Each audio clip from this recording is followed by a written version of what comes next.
Gammachuu madda gammachuu waadaa bara dheeraa waliif galla jettanii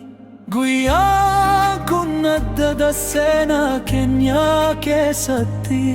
muka gaaddisaa qabu dhabdan onnee keessatti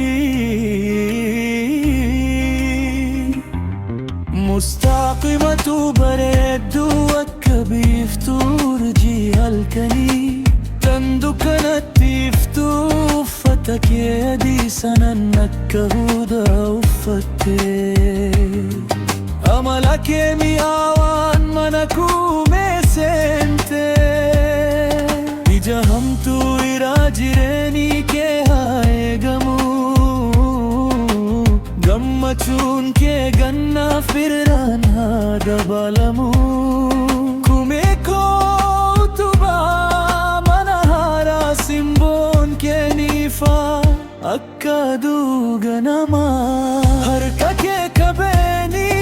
onnee kee keessa nagaa jaalala kee kenneef tan jireenyaa fi waadaa waliin mul'ata qabaadaa waliin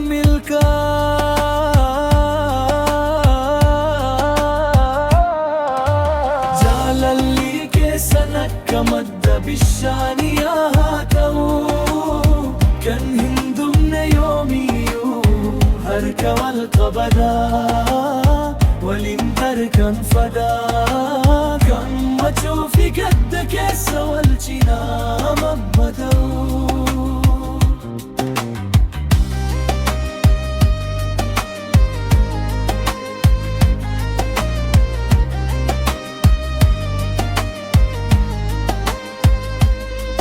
Mana keessan keessa sanyiin nagaa margu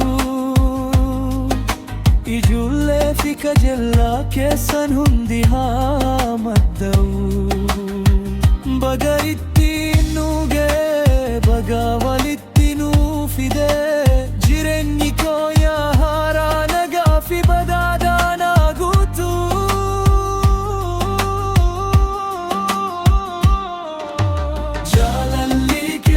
akka bishaan maddaatti hin dhumne haa ta'u manni keessan mana nagaa qabeenyaa fi gammachuu haa ta'u waadaan keessan kan hin